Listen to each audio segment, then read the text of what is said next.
जय हिंद दोस्तों, आप देख सकते हैं institute of banking personal selection जो है उसके द्वारा officer skill first second third और जो ऑफिस असिस्टेंट है उनकी वैकेंसी जो है आरआरबी के द्वारा जारी कर दी गई है। इसके लिए एप्लीकेशन जो है वो 1 तारीख से अप्लाई कर सकते हैं। 1 सितंबर से शुरू हो गया और इसकी लास्ट डेट जो है वो 21 सितंबर है।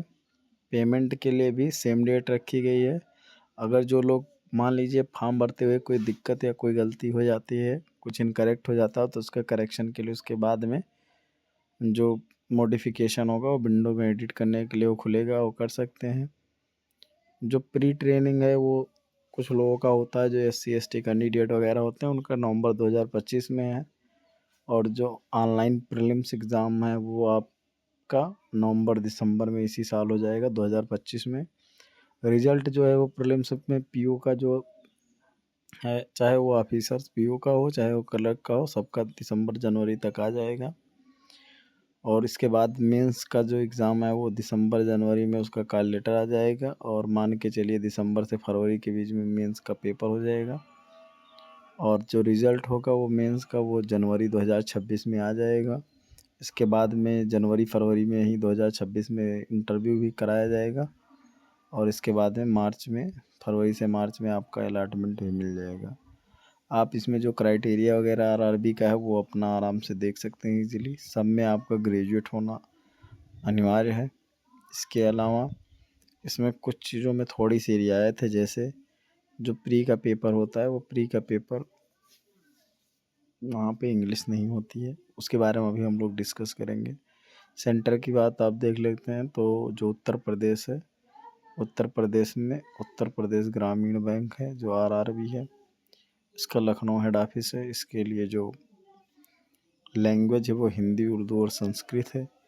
इसके अलावा भी अन्य है जहाँ पे हिंदी है, जैसे राजस्थान में जयपुर में है, उत्तराखंड में है। उसके अलावा आप देख सकते हैं मध्य प्रदेश में है, झारखंड में है, जम्मू कश्मीर में भी है, हिमाचल प्रदेश, हरियाणा, छत्तीसगढ़, बिहार में भी है। तो ये इतने स्टेट हैं जहाँ पे हिंदी लैंग्वेज है। तो जिन लोगों का लैंग्वेज हिंदी है वो लोग यहाँ अप्लाई कर सकते हैं। एलिजिबिलिटी क्राइटेरिया में आपका ग्रेजुएशन हो है वो पूरा होना चाहिए। नेशनलिटी आपकी इंडियन हो, नेपाल का हो कोई या भूटान का, वो भी डाल सकता है। ग्रुप बी में सबकी जो एज है वो 1/9/2025 को यानी कि इसी सितंबर को जो क्लर्क के लिए उनका 18 से 28 के बीच होना चाहिए। जो ऑफिशियल स्केल फर्स्ट है उनका 18 से 30, जो सेकंड है उनका 21 से 32 और जो थर्ड है उनका 21 से 40 तक है। इसके अलावा जो कैटेगरी में है SC ST उनका 5 साल छूट है, OBC का 3 साल है, जो PWD यानी कि दिव्यांग है उनका 10 साल है और जो एक्स सर्विसमैन है उनका अपना जो है 3 साल का है। उसके अलावा पीरियड ऑफ सर्विस उसमें अपना आता है कि किसका कितने साल है, वो अलग किसे वो अपना देख लेंगे। इसके अलावा रिजर्वेशन वगैरह जो है, तो रिजर्वेशन का आपको क्राइटेरिया पता ही है, जैसा सेम सब में होता है ऐसे इसमें भी है। जिन लोगों का मान लीजिए डिसेबल है उनके लिए स्क्राइब की ज़रूरत होती है, तो उसका अपना अलग है कि आपको बनवा के फिर जमा करना पड़ेगा। वो आप पूरी विज्ञप्ति में अपना आराम से देख सकते हैं। और जो एजुकेशनल क्वालिफ़िकेशन की बात की गई है वो जो ऑफिस असिस्टेंट है यानी कि मल्टीपर्पज़ है उनके लिए बैचलर डिग्री होना चाहिए। उसके अलावा आपकी प्रोफिशिएंसी होनी चाहिए ना हिंदी में, अगर जहाँ है वहाँ बात कर सके, जहाँ की लैंग्वेज है नेटिव लैंग्वेज। और उसके अलावा कंप्यूटर पे काम आना चाहिए। जो ऑफिसर स्केल फर्स्ट है उसके लिए बैचलर डिग्री होना चाहिए। लेकिन जिन लोगों को agriculture, horticulture, forestry, animal husbandry, veterinary science या agriculture engineering, pisciculture, agriculture marketing, cooperation, information technology, management, law, economics, accountancy, अगर इसमें है तो उनको प्रेफरेंस दिया जाएगा। इसमें भी आपको लोकल लैंग्वेज आनी चाहिए। डिज़ायरेबल है कि आपका वर्किंग नॉलेज हो कंप्यूटर का। अब जो स्केल सेकंड और थर्ड का है, इन सब में आपका जो है वो एक्सपीरियंस मांगता है, और जो लोग ऑलरेडी बैंक वगैरह में उनके लिए, तो इसमें नॉर्मल कैंडिडेट नहीं डाल सकते हैं। इसमें आपका जो परसेंटेज है वो बताया गया है कि आपका परसेंटेज कैसे डालना है। जैसे मान लीजिए किसी को 59.99 है तो उसको 60% ट्रीट किया जाएगा, और किसी का 54.99 है तो 55, यानी कि जो उसके अप्रॉक्सीमेशन में है उसमें डाला जाएगा, पॉइंट में नहीं डाला जाएगा। इसके लिए जो फीस है एप्लीकेशन के लिए, तो वो ऑफिसर स्केल 1 2 3 के लिए 850 रुपया है, जो सारे कैंडिडेट हैं उनके लिए। बाकी 175 रुपया प्लस GST SC ST और दिव्यांग के लिए है। मल्टीपर्पज़ के लिए भी सेम फीस है, सेम स्ट्रक्चर। अब हम लोग ऑनलाइन एग्ज़ामिनेशन के बारे में बात कर लेते हैं। तो पहला पेपर जो होगा प्रीलिम्स का, उसमें रीजनिंग आएगा 40 क्वेश्चन, 40 नंबर के, इसके लिए 25 मिनट मिलेगा। और जो मैथ आएगी वो 40 क्वेश्चन 40 नंबर का, वो 20 मिनट का, यानी कि टोटल 80 नंबर का पेपर होगा। ऑफिसर स्केल फर्स्ट, उसका भी सेम पैटर्न है। जो मेन एग्ज़ाम है उसमें भी थोड़ा सा केवल पेपर में या उसमें केवल लिखा गया है, बाकी ऐसा कुछ नहीं है, लगभग पेपर सेम होता है। बस ये है कि कट ऑफ में थोड़ा सा डिफरेंस आता है, किसी का कम किसी का ज़्यादा जाता है। तो हम लोग मेंस का देख लेते हैं। उसमें रीजनिंग आएगी 40 क्वेश्चन 50 नंबर के, 30 मिनट में करना है।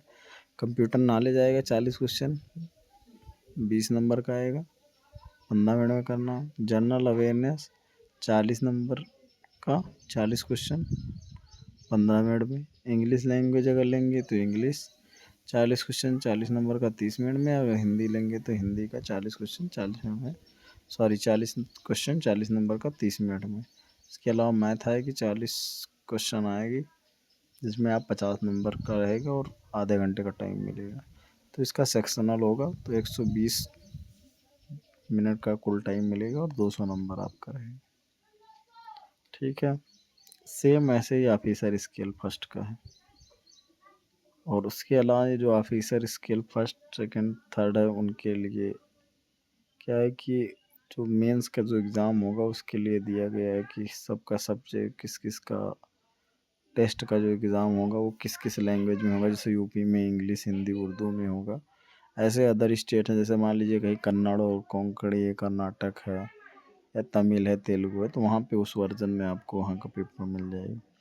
जो ऑफिसर सेकंड वगैरह थर्ड वगैरह उनका अपना अलग अलग है, वो अपना आराम से यहाँ से देख सकते हैं। कट ऑफ जो है वो टायर 1 का वो डिपेंड करता है कि कितने नंबर आप कैंडिडेट बुलाएंगे, उसी के वो रेशियो में अपना लेंगे। इसके बाद में जो टायर सेकेंड यानी कि मेंस एग्ज़ाम पास करेंगे वो इंटरव्यू के लिए बुलाए जाएंगे। फिर इंटरव्यू जो क्लियर कर लेता है उसका अपना DB वगैरह करा के आपको मार्च तक ये जान लीजिए कि आपको अपॉइंटमेंट मिल जाएगा, आपको बैंक मिल जाएगा, तो फिर लग जाइए। और बाकी इसका जो सिलेबस वगैरह है, आप सिलेबस नोटिफिकेशन डाउनलोड करके अच्छे से देख लीजिए, उसको पढ़ लीजिए, सबसे ज़्यादा से ज़्यादा मॉक दे दीजिए। जो हम वैकेंसी के बारे में थोड़ा सा कही तो बात कर लेते हैं। तो उत्तर प्रदेश में टोटल जो है वो 1000 वैकेंसी है, ठीक है। और 500 वैकेंसी जो है वो PO की है, और 1000 वैकेंसी आपका क्लर्क का है। कुल अगर वैकेंसी की हम अगर बात करें तो इसमें कहीं सम नहीं किया गया है, ठीक है। बाकी ऑफिसर सेकंड वगैरह का कम वैकेंसी आता है, क्योंकि इसमें जो लोग ऑलरेडी सिलेक्टेड होते हैं केवल उन्हीं के लिए होता है। तो यहाँ तक की ये सूचना थी जो मैंने आपको बता दी एग्ज़ामिनेशन सेंटर के बारे में। तो एग्ज़ामिनेशन सेंटर यूपी में आपको मिल जाएगा। आगरा है, अलीगढ़ है, अयोध्या है, बरेली, गाज़ियाबाद, गोरखपुर, ग्रेटर नोएडा, झांसी, कानपुर, लखनऊ, मथुरा, मेरठ, मुरादाबाद, मुजफ्फरनगर, नोएडा, प्रयागराज, सीतापुर और बनारस। ये प्रीलिम्स का, मेंस का ग्रेटर नोएडा, कानपुर, लखनऊ, मेरठ, नोएडा, प्रयागराज और बनारस में है। इसके अलावा अदर स्टेट वाला अपना देख लेंगे। बाकी फॉर्म वगैरह भरने में थंब वगैरह जो भी अपना लगता है वो पढ़ लेंगे, उसके बारे में जो भी है डिस्क्रिप्शन में सारा ध्यान रखेंगे। Okay, thank you.